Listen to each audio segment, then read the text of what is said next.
So Clemente, you got this video, this guy with the dog costume. Can I see this thing? Yeah, this is absolutely absurd. So this guy went viral over the weekend because he spent 2 million yen, roughly $14,000, on a hyper realistic dog costume, and he's just been walking around, and people are in disbelief that that this is even real. That's him right there. wait. That's a guy. That's a him, yeah. human being in Japan. But Clemente, I don't know why you leaked the Bodoggos roadmap. It was not appreciated. This was actually we funded this. Nobody read the marketing plan, and we're just trying to get some more attraction to the dog community. So wait, okay. So ladies and gentlemen, what we have on the screen is Clemente has a video of I guess a grown man. It's funny, it doesn't look like that would be a man. It looks too small to be a man, but I guess a guy that's wearing it's a very realistic dog costume. And he looks like he's mastered dog body language. Kind of looks like a robot, to be honest, the way he's moving. But yeah, clearly he practiced dog body language and movements. Nick, what do you think of this thing? You act like he mastered dog body language. Look at it. Look at it waving. That looks nothing like a dog. I don't understand. You don't have a dog, right? So you might not be as familiar with how dogs move. Okay. Well, there's a couple of issues with this dog costume. First, the size of its butt. It's a thick dog. Like it's abnormally He's in a crate. Oh large. There's a dog that sees it and starts barking at it, like freaking out. Like this dude, when I saw this video, I was like, this is crazy. Like this is literally the definition of insanity. It's pretty real. For $15,000, that seems like a steal on this costume because it's like really well done. I don't know. So people were pissed off about this? Clemente, what's the reaction? People are just in disbelief that this is even a thing. Apparently, it's been his lifelong dream to become a dog. So this is like he's like the happiest guy in the world, apparently. But yeah, the reception on social media was not too happy. But this was like what everyone was talking about on TikTok and Twitter over the weekend. I mean, I'm kind of interested in buying one of these. Okay, so I think it would add a little spice to my relationship. You know, would be to walk around in this dog suit. I'm not. Are you going to be the dog on the lead? On the leash. I mean, basically, she's a little bit of dominatrix in the relationship, right? There was another viral video years back where like this girl would behave like a dog, and like she was on a leash and she would crawl on the ground with her like boyfriend or husband. I don't know what the situation was there, but literally you can just like look up like dog girlfriend basically, and I'm sure it shows up. Things I'm not gonna Google for $1,000. My dog. I looked it up and it's not pretty so far. I'm gonna. My girlfriend acts like a dog, and I love it. Anyways, yeah, it's pretty ridiculous. She wears a leash. She behaves like a dog. It's kind of it's odd, to say the least. But she didn't even need a costume in order to do that. She is instead assumed the role of a dog, which I think is cheaper, right? Like they probably got a lot further with the $15,000. You just have to buy a leash. Exactly. And you could even get a nice leash, right? Like you could probably get some leather one, like a Louis Vuitton leash, and still have $14,000 left over, basically. Like I feel like that feels like a reasonable sort of approach. Versus having the costume. I think the costume is also, is that Dog Girl? Yeah, that is Dog Girl. Cody Cole. Oh my God, dude. This is what you wanted us to watch, Nick? I thought it was fake. Like she's like panting. I can't, dude. I can't. I can't. I'm sorry. I can't with this video. Ladies and gentlemen, we just pulled up the video. I can't do it. When she got out of the car, I just cannot do it. So, Nick, you've watched that video 1,000 times or something, or? 1,000 times. I saw the video once, okay? And this was from 2021, yet somehow it stuck with me enough to remember it. And this was Cody Ko reviewing it. I don't know what the actual version of it, and I feel like it was bullshit. Like, I think like it was like LA actors like making this video and pretending to be real. But she goes through like literally they have like notices on the video being like about this being illegal or something like that. And the guy who's in the video, I swear, like I've seen from like TikToks or Vine, well, at that point, maybe Vine. I don't know. Anyways, we're working on sort of building a community of people who behave like dogs as part of the Bodoggos. Well, there you go. Over the weekend, Twitter's new logo went up in San Francisco, the X logo. Clemente, maybe you can show us the X logo here. It was all over Twitter, as you can imagine. And I guess not called Twitter. Right. It's all over X. And I guess it's very bright.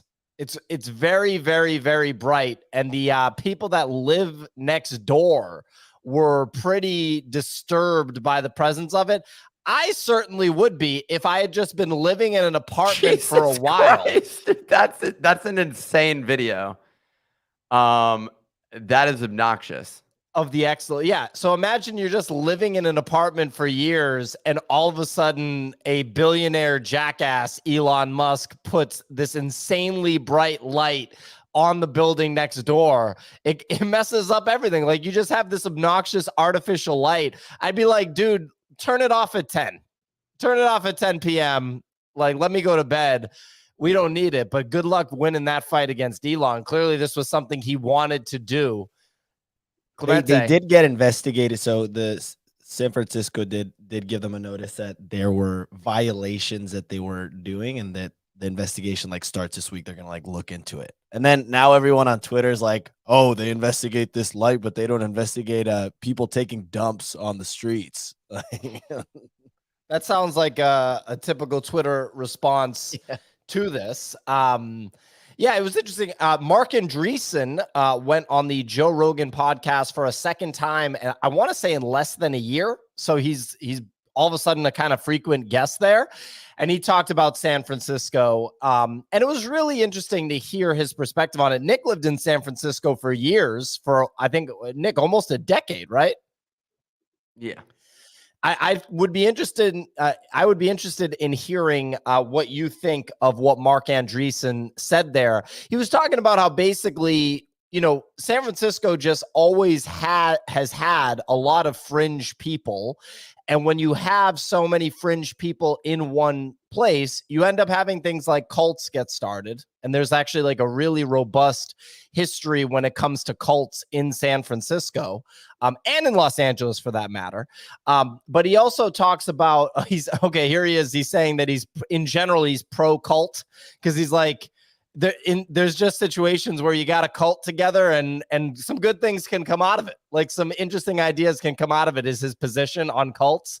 But he also talks about how, you know, the wackiness of San Francisco is what makes the genius, come out of San Francisco. And the example of that right now would be AI. The fact that it's not that surprising that the AI capital of the world is San Francisco, just like the kind of tech social media capital of the world was San Francisco 20 years ago. And people were starting to fade San Francisco when it came to like tech and stuff. But now AI just has it completely, it's San Francisco again for AI, for this next generation of crazy world-changing innovation. I was watching content on Brian Johnson over the weekend, and he wasn't talking about San Francisco specifically. Yeah, Clemente loves this. Look, I'm a huge fan of this guy, Brian Johnson. This guy's hilarious to me. Nick, go ahead.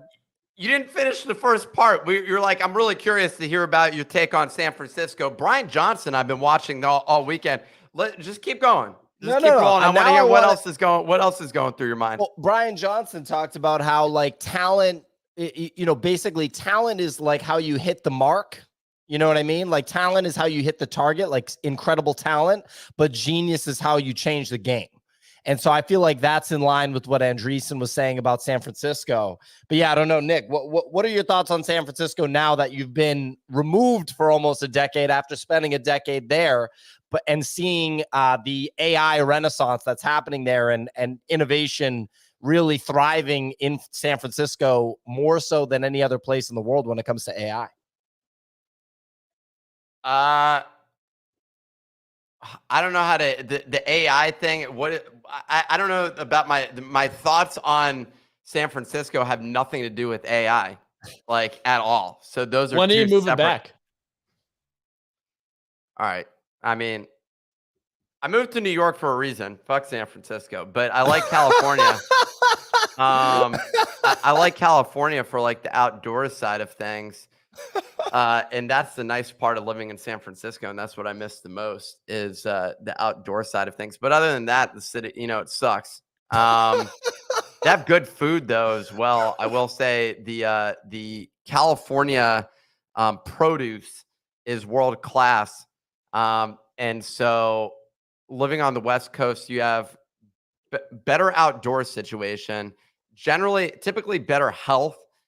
Because you're spending time outdoors, so you're getting sun exposure at a minimum if you're not doing something physical, which you probably are also, because like I'd go like cycling over to Tiburon and back, and that was like quite a workout to go on like a 30 to 50 mile ride, and that sort of thing is very nice. And if you do that in New York, you're basically just going in a circle. Like there's no 30 miles in New York, well, and you're dealing with all these like you're dealing with traffic everywhere that you're cycling. Whereas like when you're cycling out in California, you're just with other people who are cycling. Like there's not as much interference, I would say, from what's going on there. Yep. There's definitely there's been weather issues everywhere. Although right now in New York, the East Coast has been hit harder by all of the smoke from Canada. So it's been worse here. That said, there were a bunch of California wildfires for a period of time there, and California went through the same thing. So I don't know where's better at this point in time. I like the people in New York better. I like the outdoors of California better. And I really miss that. And I think being able to go to like a Lake Tahoe or something like that, or up to Napa, or go to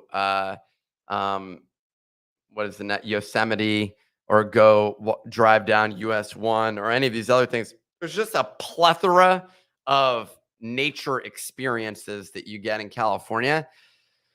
And that's the best part of it. In terms of like work environment, it's kind of weird. Like it's better. Well, now New York is a tech hub also, so you're less of a weirdo. But you'd go to like a coffee shop in San Francisco and somebody would be talking about their startup. And that was like, you'd be like, oh my God, this is incredible. Like the way that when in LA, people would be talking about their movie. And I think it's that when you're young, it's inspiring.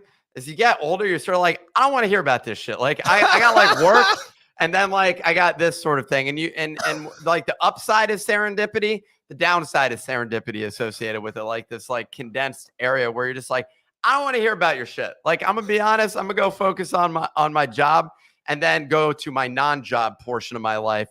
And when I'm out and about at dinner, I just don't want to be like hearing about every single latest tech innovation that's going on, which is why I like New York better. I said New York's like unhealthy as all hell. I mean, it's kind of a shitty place from that regard also. So it's sort of like, I don't know, you get more edgy people, which I like that side of things. A little more anxiety, a little more neurotic. I like that component of New York. Separately, it just sucks from like a nutrition standpoint, from a mental health standpoint, and New York sucks for a bunch of reasons as well. Everywhere pretty much sucks though. Like if you live there long enough, you know. In New York, if somebody exercises in New York, they have an ego about it. They're like, I exercise, and I'm like, yeah, no shit. You're an evolved ape human being. I don't have the same experience that you do with your like take on people being like, yeah, I exercised. That's just not been my experience. I don't know. Like there are people that because you don't hang out with anybody that exercises. Okay. So I don't know. Like when I was in New York earlier this year, and then I was in Tribeca, everyone, like all the women in the morning were wearing like the latest sports clothes. None of them had sweated in it, and they were all getting their coffees. And I couldn't tell if they were going to do their workout after breakfast or it had happened before. Yet everyone was wearing athleisure. And I thought it was kind of odd because, like, I don't know, at least in London, when you're running around, you see people working out, but I didn't see anyone working out. That was the weird thing. They had the clothes, but no one was sweating or had sweated. And I was anticipating maybe they will sweat after having their breakfast in their perfect Lululemon outfits. I don't know. Is that what you guys see out there? Well, yeah, you're definitely right, but that's just because athleisure is like a fashion thing, and the like Kardashians do that as well. There's also like the like plastic surgery has gotten like even more wild. We went to a pool this weekend or on Friday, and then we found out that the pool was going to cost us $80, and we were like, I'm not going to the pool. So we went to the pool in my building, which was, I don't know, like almost as good, just as good, but like probably better. I don't know. But so we went to the pool in my building. But when we were there, this woman had a Kardashian insert into her butt, basically. I don't know how else to describe that situation, but like I was like pointing. My girlfriend missed it, but she didn't like see the situation. But I'm just like, yo, this is like one of the 7 wonders of the world right here, or the 8th wonder of the world is like butts like this. It just doesn't make it. The Kardashians in one of their shows, I remember, had like an episode where it seemed like set up where the car, they were in an incident in the car. And then basically they're like, but there's no way for them to have an incident in the car because like they're driving behind a camera vehicle, like everywhere that they go. So anyways, they have a quote incident, and then they have to go and push the car, and they're all bent over pushing the car. Yeah. And and it's literally like these like cartoon characters going down the street. And I just think it's someone said A Bug's Life. I think that's an accurate assessment. The whole thing's like absolutely ludicrous.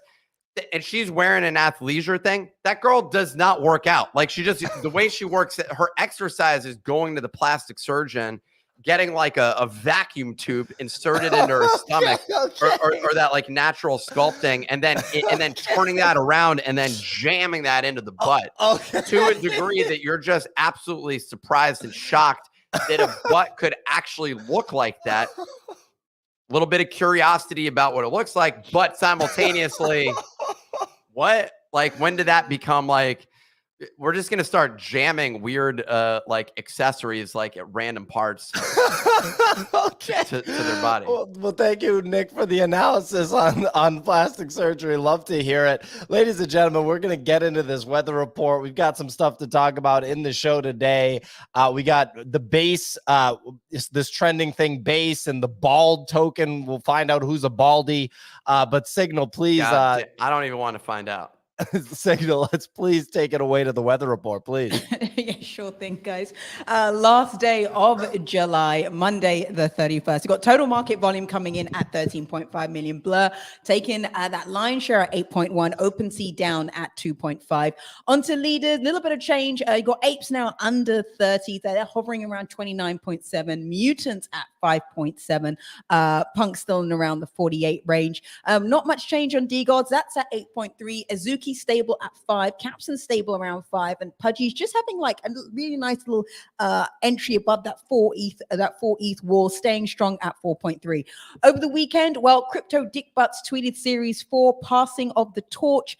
30 days after mint, the individual or group who has the most dick butts will be gifted ownership of the collection's Twitter account, Discord server, all the collections, the treasury spot, and other related assets. So we're seeing the torch of CryptoDickButts being handed over to the community. Onto shitcoin season, and that is in full swing. We touched on it. Coinbase's L2 network base is seeing a lot of the action. Meme coin base and obviously Baldy have bounced around a lot, but given insane returns. Based already has a market cap of around $300 million despite being around for less than a day. Onto Coinbase, and Coinbase's CEO Brian Armstrong revealed that the SEC asked the exchange to halt trading of all tokens but Bitcoin prior to suing the exchange last month. The SEC turned around to them and said, "We believe every asset other than Bitcoin is a security, and we're not going to explain it to you." Very clear. And then lastly, ad revenue is now live on X, aka Twitter, and for eligible creators to get paid for their posting. Musk said he's going to execute on his 22-year plan to make X the most valuable financial institution in the world. He's had this plan for 22 years, and he's going to implement it via X. Onto crypto, not much change. You got BTC at 29.3, ETH in the high 1800s, Solana holding 24, and Ape at 1.9. We're pretty steady there, but most of the action has been on the meme coins over the weekend, when probably you may have been touching grass or sand. Back to you, folks. Fantastic weather report. Go ahead, Nick. Dude, calling this X is the dumbest freaking thing ever, man. Yeah, it's annoying. It's just so stupid. It's a dumb name. You're like, I was on X the other day. That's like I'm on ecstasy. Like, are you on, like, what do you? That's what you think, because you're a druggie. Okay, well, people don't usually describe it as X. I think they say Molly is the way that they do. People say X actually? I have no idea. Molly and ecstasy are two separate things, different chemical makeups.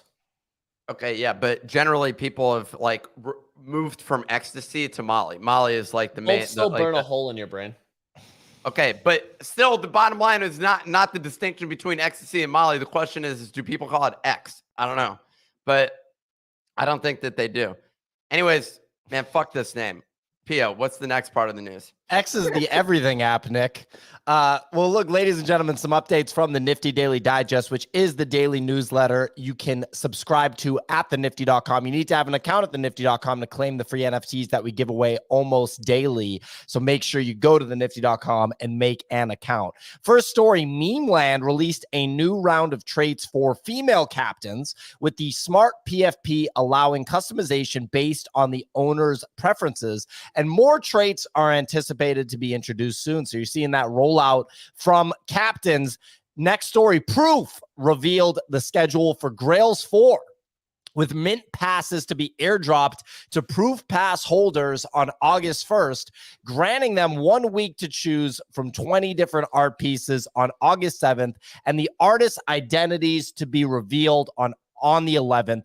Very, very cool mechanic that Grails has been running with this, where you have to guess who made the art beforehand. You don't know who the artist is, and then it gets revealed. So maybe you got one that's really, really valuable. It's pretty cool. Last but not least, artist Snowfro minted 50 new Chromie squiggles that were gifted to various Art Blocks community members. Now less than 100 mints will be completed in the next few weeks. Those are your stories from the newsletter. So first, we want to go to Base and the story there, this new L2 chain built by Coinbase. Easy, can you walk us through that? Yeah, so it's an L2 built by Coinbase on the Optimism stack is what it is. So OP is the underlying tech stack for it. They haven't had the official announcement. Speculation that's coming out August 8th. A token dropped called Bald on it, where probably a handful of individuals got in day one. It pumped about 48 hours after the token launched and made people millionaires overnight. There isn't a bridge offer. There may be one now. There's still some speculation on getting tokens off of it. You can bridge through Arbitrum off, but not back to ETH just yet. There's a lot of caps on it, so a lot of people are speculating like tokens basically moved there, which is causing the volume run up. This Bald token got injected with like $35 million of liquidity, which sent the token upwards of a 90 million market cap. Today, we actually saw a sell-off on it, though, where the liquidity was pulled, basically all of it, and now the token is back down. So the person pulled 30 million out. there's just a lot of people speculating like where this came from, because the deployer wallet for the Bald token was one of the same people who had a ton of Coinbase ETH stakes, so CB ETH. There was rumors speculating that it was Coinbase themselves. There's just a lot of like back and forth on where this is coming from and what's actually going down behind the scenes. I think it's just a new shiny object. People are excited to kind of sprint to a chain. I don't know the longevity of this, but a lot of people also are in belief right now that this is where they're going to build their payment layer, because transaction costs are like $1. And that's why they've been kind of teasing that their plans are to roll out stablecoin payments from Coinbase where you can pay in cryptocurrency. And that's kind of like the whole underlying tech stack, is it's a gas efficient L2. People now believing optimism has a much brighter future with Coinbase putting a lot of their eggs in this basket. But yeah, it's just been kind of crazy over there. There was a ton of honeypots yesterday. People just getting absolutely slaughtered on tokens because chasing that Bald hype after seeing one Twitter account that was brand new made turn $500 into 1.5 million. So of course, as soon as stuff like that happens, people get excited and go crazy. Is Bald named Bald because Brian Armstrong is bald? Yeah. Yep. So it's Bald, and it's because Brian's bald. So people like the simplicity of it, I guess you could say. So Clemente has a tweet by Look On Chain pulled up. It says these 4 addresses spent 0.534 ETH, so about $1,000 to buy 50% of the total supply of Bald within 4 minutes of Bald starting trading. They ended up selling for 504 Ethereum, so $1.04 million. Basically, yeah, about $1,000 turned into $1 million. Some traditional, shitcoin season gains there. The type of stuff that makes a big story. We'll see where it goes. Easy, you participated in this, right? Did you buy into Bald? Originally I wasn't going to, and then I saw someone launch Toshi, which is another token, which is named after Brian Armstrong's cat. And that one ran to like 4 million. So I ended up getting into that fairly early, making like a 4 or 5x. And then I actually bought this Bald dip. I'm only down 50% right now. So it could be worse. It's a very choppy market. But I was just like, dude, I'm middle curving this so hard, not trading it. Like I may as well just throw like 0.1, 0.2 in there and see what happens. Get familiar with the network. If this gains any traction, then it could become something. So that was kind of my bet on it. Coinbase clearly has a plan with this. I don't know about the Bald token, but they have a plan with Base, the layer itself. So I'd rather become familiar with it, see like kind of how to navigate the ecosystem. I try to get on chains early and see what's going on. So I'm comfortable with that, but not comfortable being down 50% in Bald. That's for sure. Down bad on Bald. I got too much hair, bro. I'm not bald, so clearly they're just taking away my bags. If I shave my head, maybe the price will go up. Well, easy. You can actually withdraw it. So Saigar, the Solidity dev wizard of the space, put out a tweet saying that you can actually withdraw back to ETH, but it's going to take you 7 days. And he put out a huge thread saying exactly how to do that. So give it 7 days, easy. You might be back up, Well, you and can bridge off to Arbitrum right away. So like you can pull out 0.3 at a time to Arbitrum. So I'm like, all right, maybe I become an Arbitrum maxi. So if you gave me an AVAX bridge, I'd be out of here. I missed the initial breakdown that Easy gave. This is built on Ethereum. Is Base built on Ethereum? It's on Optimism. Okay. Yeah, so it's OP. It's an OP tech stack because of the gas, which is EVM chain still, but it's an L2 on Optimism, which is giving people a lot of belief in Optimism as far as like the chain goes. We've seen like a renewed conviction in that, especially if Coinbase continues to double down here and actually focuses on developing like true tech stack. And the gas is fairly cheap. Like I think high gas yesterday saw fees go up to like $1.60, which was like expensive at the time. You can get like send transactions. Transfers are like 14 cents, if that. So it's fairly cheap as far as that goes. I mean, it's no Solana, but we'll take it. Yeah, and didn't Coinbase release something that was built on Ethereum? Because I remember I don't remember what it was, but I remember the bankless guys were, as you can imagine, incredibly excited about that because of how focused on Ethereum they are. They were making a case that this is huge, huge, huge news because Coinbase, instead of making their own chain, they decided to build on Ethereum. Am I right about that? Like, was there some sort of thing built by Coinbase on Ethereum, Easy? I'm not sure if there's something built directly on ETH from them. Wasn't there an NFT last year that they gave away the base for free? NFT. Okay. Yeah, so that was the Base NFT, which was like their marketing for Base, the blockchain. Yeah. How did you find out about Bald, Easy? Dude, it was all over the timeline. Like as soon as there's this guy Ansem I follow who is become like a pretty outspoken advocate for Sol, like 150K followers, and he started tweeting about it and shared the person who was like taking like this one page posted a flyer of them trading Bald at $500 and then waking up to 1.5 million, and I was like, what is going on over here? And then like obviously people then speculate, FOMO kicks in, and people want to find the next big winner. So that was kind of like where my head went. I was like, all right, so people are clearly going to try to dive into this. I'm going to do a little bit of research. Some people shared some threads, shared some insight, and we're like, here's our thoughts. Here's what's going on behind the scenes. And I was like, all right, let me dive into this, see what it actually looks like, figure out if this is even like a play that I want to make. It's not, but I'm still here. Why not, you know? So I don't know, man. For some reason, this whole thing is just like, I feel like it's going to die out in like a week, but maybe I'm terribly wrong. It just feels like another one of those things where everyone sprints to the new chain, tries to make quick cash, and then get out and circles back. We saw the ETH meme coin craze kind of hit with Solana, which is Barbie, Crash Bandicoot, RFK, 888 Inu.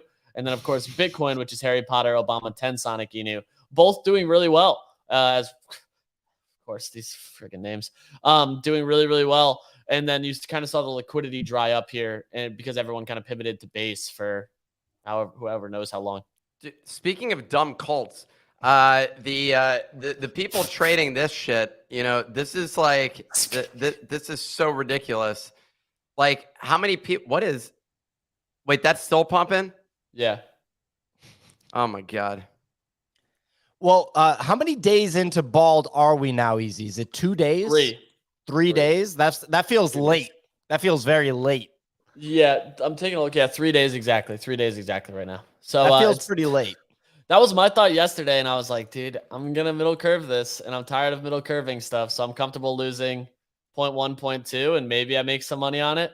I did well on Solana, which, like I mentioned, is Barbie, Crash Bandicoot, RFK, 888 Inu, and ended up just rolling some of those profits in just to like take a flyer. Once again, like if anything, I'll chalk it up to the game, and this will be initiation fees for meme coins, as people so elegantly put it. It would make sense, you know, that because this is on optimism, there could be a little bit of runway of interest in people trading these things. And so I guess, are people trying to stack the underlying optimism token? Is that like how you no, because everyone swaps back to ETH or WETH. So like nobody actually swaps back to like there isn't a base token. That's the thing. Like everyone just swaps back to ETH, WETH, Arbitrum. No one's even swapping back to OP, which is even like crazier to see. Fair. Well, Clemente. The overall reason why everyone's on base is because of speculating on a future airdrop, right? Oh, you got to. That's like why everyone's on MetaMask. Everyone's like, use the swap feature on MetaMask. I feel like that was some like that was so funny seeded by the team to be like, are you looking to lose money via an inefficient transfer by using MetaMask's built-in swap? I don't think they take a fee off that, do they? Yes, they do. Oh, MetaMask does themselves. MetaMask takes a fat fee, dude. Like it's like a couple percentage points. Like if you swap there versus like Uniswap or everyone's favorite sushi swap, dude. MetaMask gets paid off that thing, dude. Some executive at MetaMask like basically was like, hey guys, so we're gonna be doing an airdrop to people. Like they leaked it internally, had it leak publicly, basically, and then they were like, we had the most profitable quarter ever, and we literally did nothing. Like we did nothing for our business. That's the most ludicrous situation ever. But you know, crypto Twitter loves a good airdrop potential. But you used it, didn't you? I did. I've done it once. Yeah, I did. I definitely. Oh, I was swapping like a madman that day. I think I had to have lost a couple $100. I hit every chain that would have let me swap to. I was all over it. Yeah, but I remember at the time it was also because Beanie put out a tweet which went viral saying how many wallet addresses and VPNs and all this stuff he was using just so he could swap on the like using this feature. So it was definitely a thing like back in 2021 that everyone thought the MetaMask airdrop would come, and it would all be because of swapping. People would come on our shows and they would talk about their technique for farming this airdrop. Like I remember like some Australian guy was on the show and he was just like, yeah, so I swap between layer 1 and layer 2. Like, you know, I'm just like, dude, the guy now in hindsight, almost 2 years later, the guy was taking money and setting it on fire, right? It like literally just was wrong about what was coming and was just setting money on fire, thinking he was doing like some crazy, big time move. It's just so funny the way this space can work. I mean, we were talking about it recently. The number one thing people want in this space is they just want to feel like they have information that other people don't have. That's the single number one thing. Nothing will get someone more excited than them thinking that somebody is giving them information that no one else has. And they're like, ha ha, I have an edge on the market. And then they go buy stuff. It's like, dude, you literally got a false rumor that MetaMask was going to have an airdrop. And then you just went and started lighting money on fire for no reason, swapping between tokens or like opening new wallets. It's like, yeah, I've got 25 wallets at this point, just farming. It's going to be a good summer. Like, I don't know. Like, it's just pretty funny to me. There's people in our Discord that like quit their jobs before the summer and they just do DeFi farming all summer, like whatever that means. I don't really know what that means. I do get a kick out of like the whole, I'm going to make money full time in crypto. That like sizable section of the audience, it does crack me up. Any thoughts on optimism and this shitcoin season before we move on to CryptoDickButts, another very, very, upscale sector of our space here? Nick, any thoughts before we move on to the CDBs? Spend most of my free time hunting airdrops. Yeah, very profitable.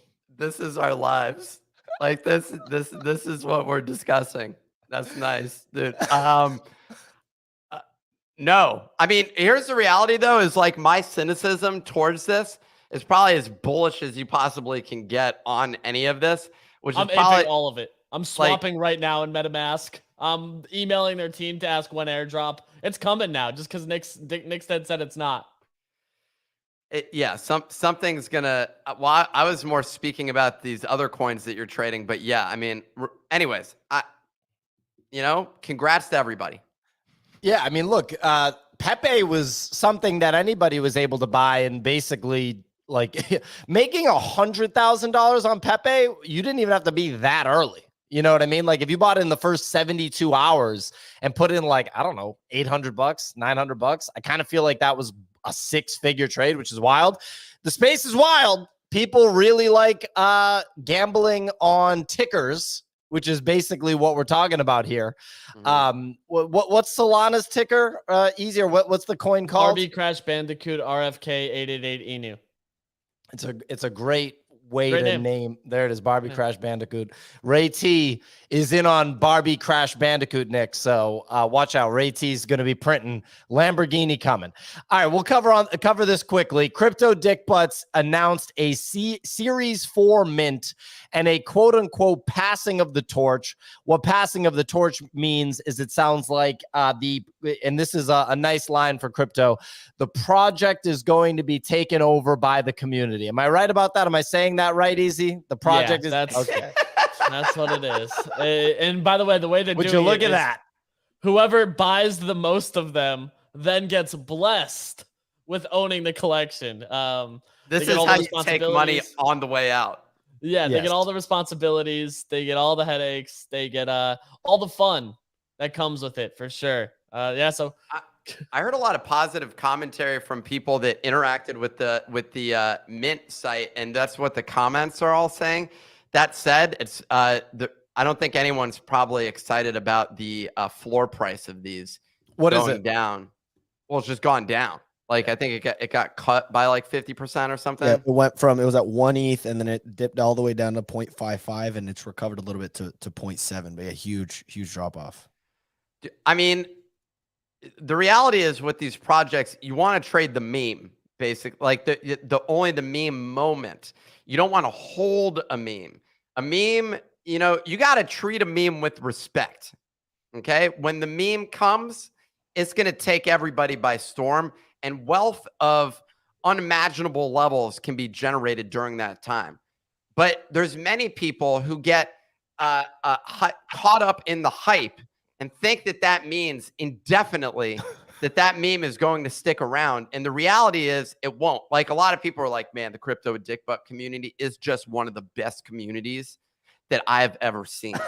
And it's like that community was spawned like 3 weeks ago, basically. Not in this case, but when the people are saying that, they were like, the best party that I went to at NFT NYC was the crypto dick butt party. You see the clips of that guy dancing around in a crypto dick butt costume? That's what I'm talking about. Your community is whack.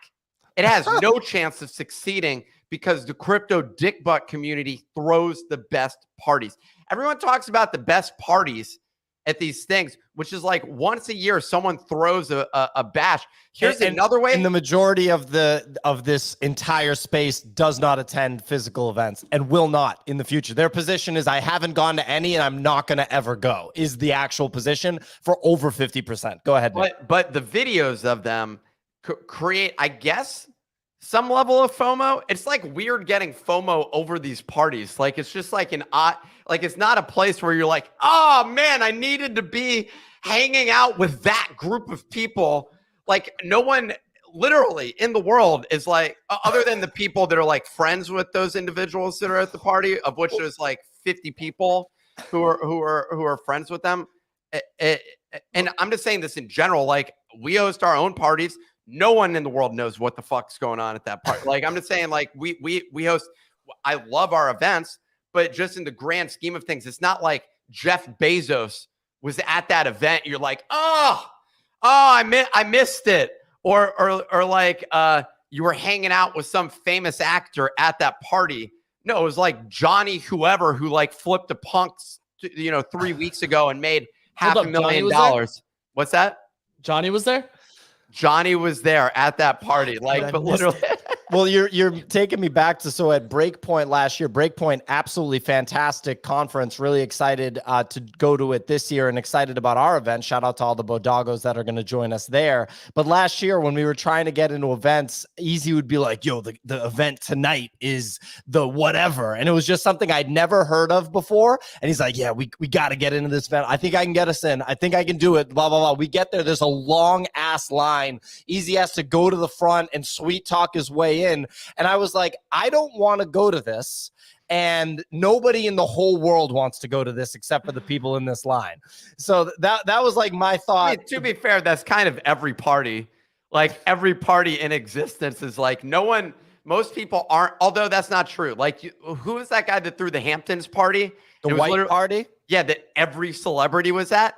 That seems like one that if you're in a position where you're at that party, that's pretty cool. Like, that's like a party that I would not regret having been invited to. I could see you with white linen, like a white linen button down and your big aviator shades, just chatting it up with Jay-Z, just being like, yeah, I sold a blog. I don't have enough money to afford the outfit required to go to one of those parties. Dude, Vineyard Vines, white linen pants, white linen shirt. You're in and out for like $350, $400. You can do that. You already have the shades. Throw a little hair product in and just tell people you sold a blog like 20 years ago. Okay.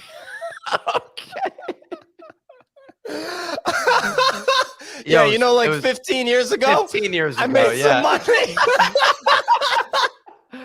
When people in the street, sometimes they come up to me and they're like, are you that guy who sold a blog back in 2007? And I'm like, yes. You did something good 15 years ago. 2009. Sorry, it was 2009, actually, technically. But that was more recent.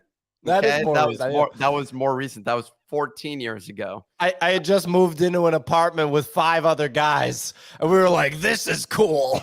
We're 19 years old. We got an apartment. Okay. Moving on from. Wait, hang on. On dick butts, though, right? The people who I'm seeing are most bullish are obviously the people who currently hold dick butts and are strong proponents of that community. I could see a scenario whereby this is a chance for them to like rejuvenate themselves, and the new holders will be the people who are around now, as opposed to the former, like the current community who have either changed their PFPs or aren't as active as they used to be. So there could be like a second coming for dick butts. If you have the if you have the most important builders or the most prominent builders now taking, like, being part of that community, and that doesn't necessarily mean like being part of the treasury and having access over the treasury, but just talking about dick butts more, because they used to be talked about a lot. Then it went really quiet. If the new holders are people who are active now, I could see like dick butts coming back.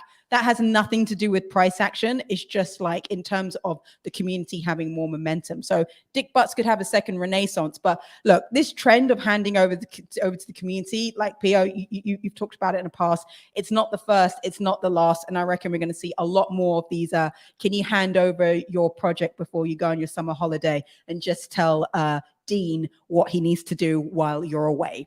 So, Dean? No, I'm just, Who is you know, Dean? the guy in the office who you work with, right? You know, can you please tell Dean, John, Sarah, whoever, that they this is the work that you have currently My done. handover plan, as you call it in the, you know. Exactly. Sorry, your handover plan. This is my handover plan before I go on holiday. Here's all the shit that I'm going to leave you.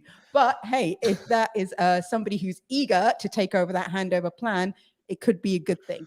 Dean is super eager to do my work for me while I'm in Turks and Caicos this week for sure. And my email directs, it auto forwards emails to Dean. Look, I don't even like to talk about situations like this because there's only one thing to say, but the communities just get really mad every time.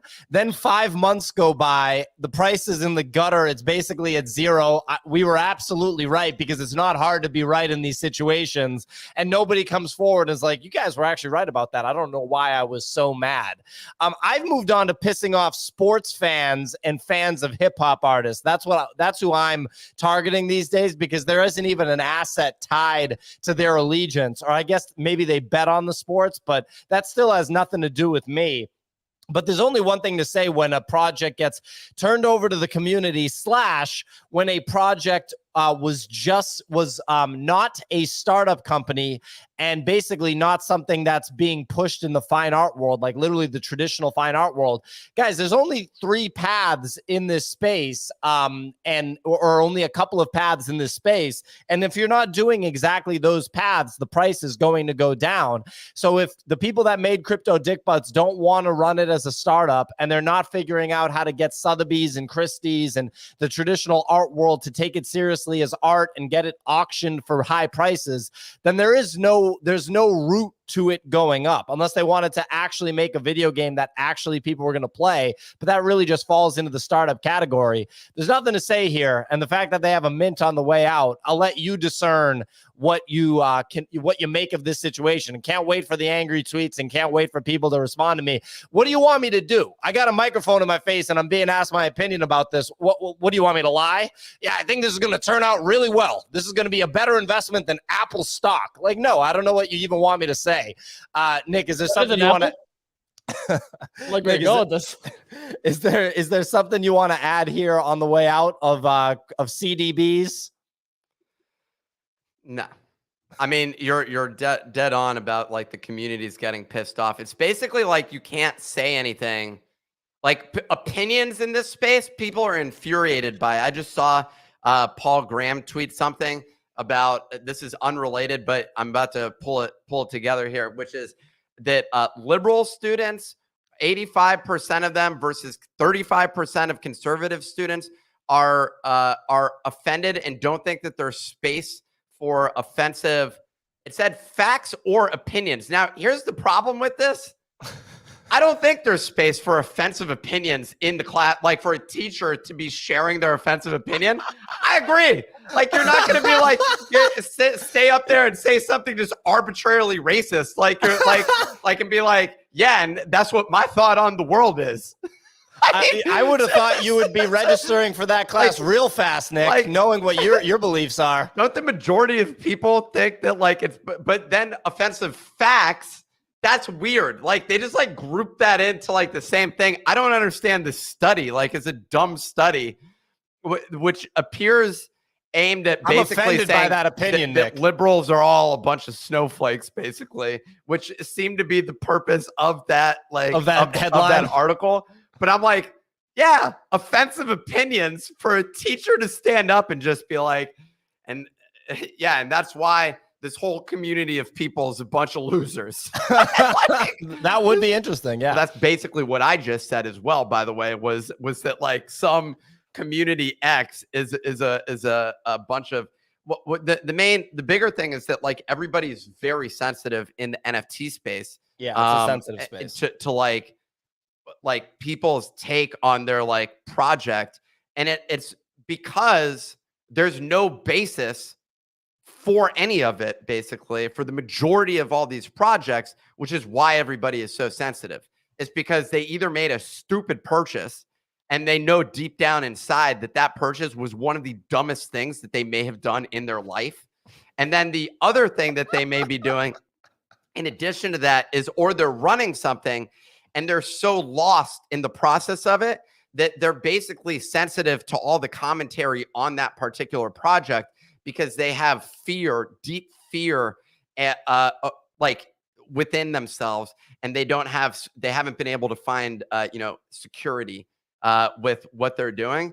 And it's just like, dude, why are you so insecure? Like grow up. Like, I don't understand. All these community people in this space are like, we're not working with those guys anymore. We're not gonna work with them. They say some disrespectful things on the show. They've said some disrespectful things about our community of people that just wanted to get together to have some drinks. They just wanted to get together to have some drinks at the party at NFT NYC. That's all they wanted to do. And Nick's out here talking shit about them. I don't know. The whole thing is just everyone's ridiculous. That like, who gives a shit? Here's the deal. If you're in this space and your goal is just to make a quick $50, go do something else. Like that's I was like going to say, gamble on sports. My buddy made 23 grand last year gambling on sports. Like he had to pay taxes on it. Talk about a respectable, reliable, consistent way of making income. Yeah. Gambling. Hey man, like, if you're knowledgeable on the sport, it can basically be your job, right, Nick? I mean, there are a lot of people who are professional gamblers. There's also an interesting, I feel like it was professional gamblers sell their picks and they give one person one side, the other person the other side, and they're the ones in the middle who get paid regardless. They never lose. That sounds pretty good. I'm also excited for the tweets that are just like, on this show, they're encouraging people to quit their full-time jobs and become professional gamblers. This is what's wrong with this space. I can't wait. Write the thread. Please tag me in it. I want to see it. I don't think we're getting those clips, but you are right, Easy. That is the best way of making money. That's like taking the poker course is a way better way to improve your skills with poker, but there's no one that just consistently wins with gambling. But for a period of time, you can go on a very nice streak and convince yourself that you actually do have incredible skills when it comes to gambling.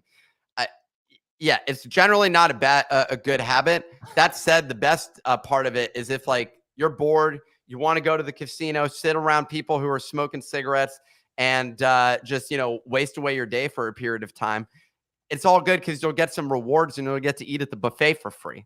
That's Nick, you did forget the best rule about gambling. 99% of gamblers quit right before they hit it big.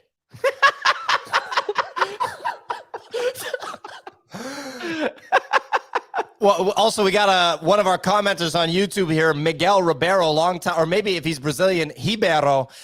He's been a long time commenter on the show. He said he just quit his job. So we're already having a negative impact on people that watch this show. So sorry to do that, ladies and gentlemen. Gary V destroyed so many young people's lives because he told them not to go to college. And now they're all fucking broke working at like construction companies trying to figure out like what to do with their life.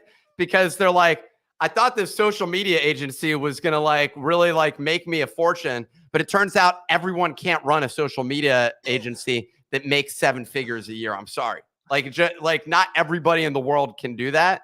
And so that was a problem for a lot of people of the Gary V School of Hard Knocks. It is the school. His kids are going to university, right? Like there's no doubt that they're trying to go to like the best universities and he's like coming home at night being like, I know I say this, but like, I need you to go to Harvard. Yeah. Like I need you to make me proud. Okay. But then again, it would be pretty funny if Gary Vee's kids just get dog fooded and they don't go to college at all, and he doesn't give them any money, and they have an apartment with 20 other people, like, which is what he tells you to do, and eat like ramen, like eat unhealthy food every day because it's cheap. I mean, that's pretty funny. That's your longtime friend, Nick. So it sounds like you have an idea. Everyone's saying that they're clipping the show today. Why aren't you guys clipping it other days? We won't have to pay our video editors anymore if you guys clip the show for us. Come on, guys. Do this every day. Anyway, real quick, someone said the Gary V bit from Nick is going to go huge on shorts.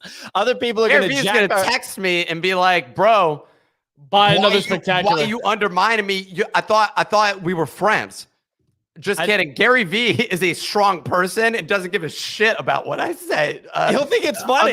He'll literally be like, that was funny, Nick. You don't see him tweet being like, oh man, the floor on VeeFriends is down 10 ETH. How are we going to survive? Like, they're just like out building their thing, and he sleeps perfectly every night, basically. I don't know if he sleeps perfectly every night. Their card game looks fun. They're crushing it. That.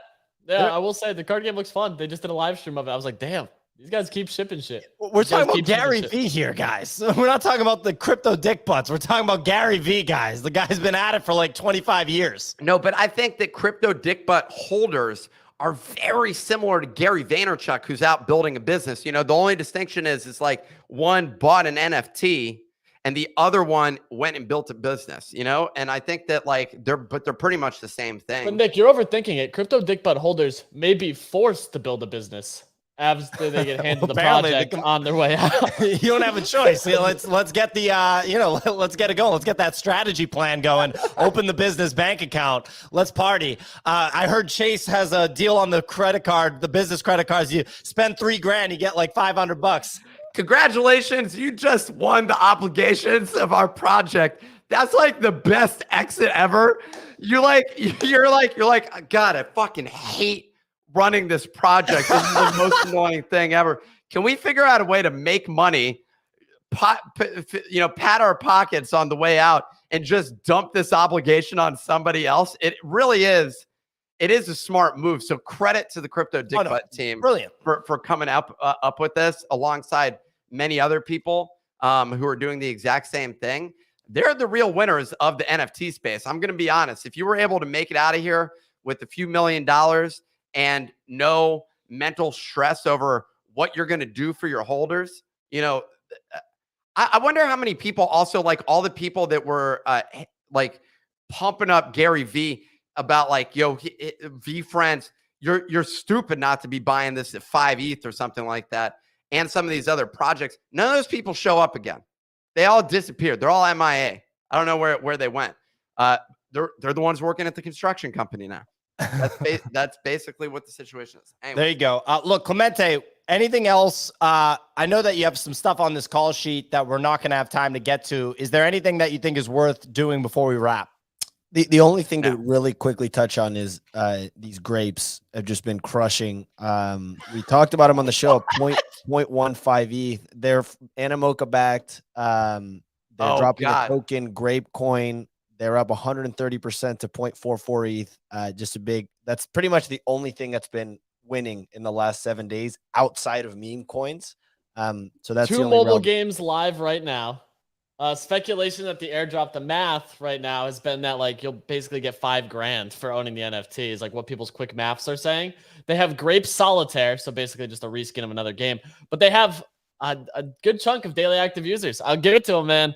Animoca backed and a token coming out seems like a recipe for success. You could have bought them for 0.22 last week. Animoca backed. Who switched their username to Gary V? But the you better still have that steal. Ladies and gentlemen, we got a YouTube commenter. Apparently, it's Gary V himself has come into the YouTube commentary and is sending messages to Nick that are very firmly worded. It's saying, watch your mouth. You better still have that seahorse. Hey, unrelated, Animoca backed is a classic one. This feels like the perfect time to exit from this one. You look a little more bullish on this, Clemente. Well, I was looking at it like I was about to buy some 0.15. I'm like, oh, it's gonna hold on for a little bit longer, and it just started ripping. Did a 2x, and I'm like, okay, I'm not gonna buy it now. It's gonna pull back, and then it went up again. What's the name of the project on OpenSea? The grapes. The Grapes. Yeah, it's so Animoca backed actually historically has been pretty good, like pretty decent. The thing is, though, it's just hard to tell what the price action on the NFTs themselves is going to look like. There's a low supply on these, 3,333. Damn, Look yeah. at this design. It's just so innovative. I mean, first of all, the art doesn't matter, Nick. Second of all, it's just hard to tell whether you're getting in at a good price. So Ebrink pointed out that Clemente has an affinity And for nuts. small fruits and beans and apparently nuts. He bought beans. He really liked beans. Now he's talking about buying grapes. We'll have to find out what other, maybe he likes eggs, other, potatoes. You bought potatoes. Yeah. So Clemente has an affinity for food related NFT projects. That's been made clear by his track record. Look, I'm going to let somebody on the stage of the show. This is a gentleman named, I'm assuming it's a gentleman named NFT Boyfriend. I'm just going to let him on the show. He's requested. He has a ute. And I don't know, the name NFT Boyfriend is kind of funny to me. I'm wondering why NFT Boyfriend requested. We don't have people on the show that often anymore from the crowd. So I figure why not mix it up and let NFT Boyfriend on the show. NFT Boyfriend, welcome to the show, amigo. How you doing? Yo, I'm doing really good. I just wanted to chime in about Gary Vee. So I bought a fucking Gary Vee at 8 ETH. And I remember a video I was watching. Someone said, hey, I sold my VeeFriends, and he said, big mistake, biggest mistake of your life, selling at 10 ETH. And it was so funny. And what you get when you buy a Gary Vee, you go, he was giving this private content, and when you watch his content, the funniest thing is you can literally sum it in one word. It's fucking content. Because this is the only thing he teaches you when you go anywhere. You go and he says, you got to do TikTok, man. You got to do everything, you know. You got to do Twitter. You got to be on 8 platforms at the same time, posting 5 videos a day. What? 5 videos? Fucking 10 videos, you motherfucker. What are you doing? You're not doing it right. So the Gary Vee thing is just so funny, and everyone wanting to basically win all the time, and everyone can do everything. Like, you just gotta post videos so you're gonna win. It's like the Andrew Tate at the moment. I don't know. I mean, I don't want to bring this up, but it's the same thing because people just say, yeah. Well, first of all, welcome to the show. The 10 ETH comment is hilarious. I would love that clip. That would be a phenomenal clip to be like, biggest mistake of your life. Selling it for 10 ETH. I'll find it. Someone sold at like a top. Maybe he sold even at 15 ETH, and he told him that is the big mistake. Big mistake. Selling fucking VeeFriends. Well, NFT Boyfriend, welcome to the show. You came in hot. You had a lot of there was a lot of dry powder there. Because I'm down bad. That's why. What are you down bad on? What did you buy, NFT Boyfriend? VeeFriends. No, I thought you said you bought it at 8 and sold it at 10. No, sold it. He still owns it. No, I bought it at 8 and it never went to 10. I sold it at 2.5. Oh. But I'm saying I saw a video. Actually, isn't it funny? VeeFriends are actually in here. They're a listener now. Well, I'm not surprised. That's kind of how it goes down. NFT Boyfriend, that was a pretty funny contribution to the show. A lot of dry powder there. Welcome back. Welcome back. Based on your experiences, I'm going to give you a follow here on Twitter. And when you feel compelled to come on the show and rant, request to speak, and I'll remember you. Sure, I'm gonna find this video and send it to you where he says, please do. This is the best. I can't believe that this like the actual, was it on a Twitter space or a YouTube? No, it was YouTube. It was YouTube, and he does after his whole show. I think I was just watching one of his just performances of him speaking, and after that they have him talking to people as he does every time, which is pretty good. And then someone was saying like, VeeFriends, I just sold some big mistake. Wait, you sure he wasn't like, he said that with all his sincerity, basically? 100%. I don't know what the floor was, but we were in the bull market, so it was a lot. $45,000. Yeah. Awful idea.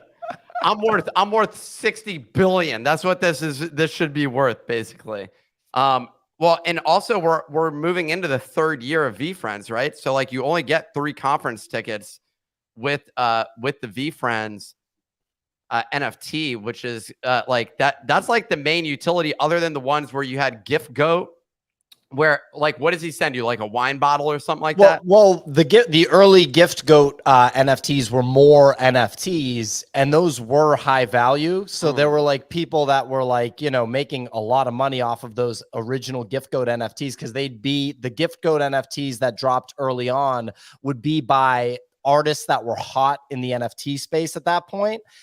Well, quite frankly, so there's one, there's a Beeple Gift Goat piece that came out in the bear market though, right? So it didn't, if it came out during the bull market, good God, that would have been like ridiculous. Let me see this Gift Goat Beeple piece, because I actually tweeted about this thing.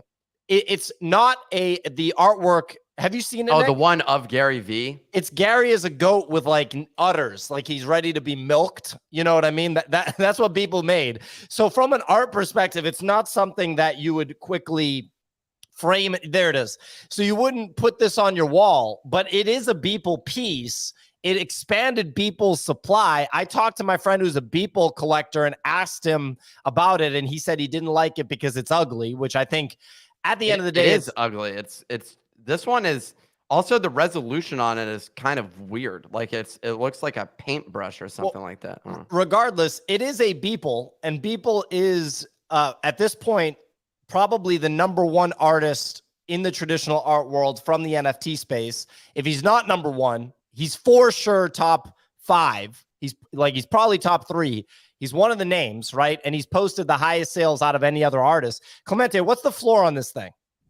I can't find it. I was just showing you guys the scam one because I can't find the actual collection. So this is like a total rug. They just have it up, but they have the right art. Well, so. If you just Google Gift Goat Beeple, it's his tweet.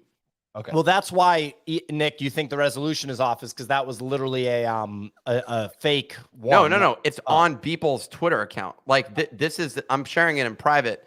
It's not just, the resolution is the wrong word to use. It's actually more of the stroke, like the brush that's being used on it.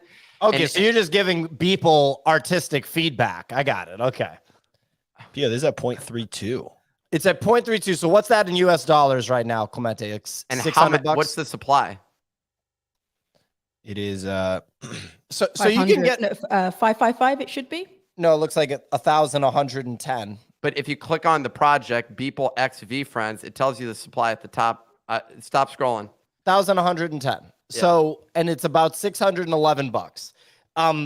If Beeple is going to continue to ascend as an artist, well, it's interesting that there's 1,000 of these. That's a lot. I'm surprised that there's over 1,000 of these. That's kind of gnarly. If I was a Beeple collector, I'd kind of be like, wow, that's really a pretty big thing to do, because I think his supply before that was like under 3,000 total, which is kind of crazy that just in one fell swoop, the supply got expanded. Obviously, I don't think that people look at that Gift Goat the same thing as if they have a Giga Chat or one of the really, really notable high value Beeple pieces, or like Bull Run, or really any of the stuff that dropped in December 2020 on Nifty Gateway. But I mean, at $611 to actually have an official Beeple NFT, it is interesting. That doesn't mean that in 2 weeks it's going to be more than $600. But for all the art collectors out there, I just think about like Node and stuff. I think that's interesting. Node probably wouldn't buy this because he doesn't want to buy it from the art perspective, because it's like a goat version of Gary V with big nipples. But it is something that I've thought about before and just been like, is there value here? Because like this is an actual Beeple artwork, and Beeple's Beeple, you know, $69 million sale, 20-something million dollar sale. It's pretty gnarly. So anyway, any other Clemente, anything else? Oh, it's good. That's good. Ladies and gentlemen, that's our show. We do the show Monday through Friday, 9 until, go ahead, Nick. On YouTube and X. Remember, we're on X. Okay? Remember to post your X's, you know, in response to this live X show. So Nick is not a fan of the Twitter rebrand to X. As you can tell, he disagrees with Elon Musk's move. We will see who's right, Elon Musk himself or Nick O'Neill, who sold a blog 15 years ago, ladies and gentlemen. Today is Monday, July 31st. We do the show Monday through Friday on X, on YouTube. If you listen to the show on X, I'm not saying on X, I'm going to call it on Twitter. If you listen to the show on Twitter, on desktop, what are you doing? Go to YouTube, actually watch the show. Beyond that, the show is also available on Apple and Spotify podcasts if you want to share the show with people outside of the Twitter bubble. Also, shout out to NFT Boyfriend joining the show for the first time. Had a funny rant on his experience with VeeFriends. Always fun to hear different people's perspectives. He was ready to talk about it today. So very fun having NFT Boyfriend as a guest on the show. We don't do that often anymore, but hey, it can be fun from time to time. Anyway, we will be back tomorrow. Thanks for listening, everyone. Clemente, there's no free NFT today, is there? Not today. We'll be back with free NFTs very, very soon, ladies and gentlemen. Anyway, that's our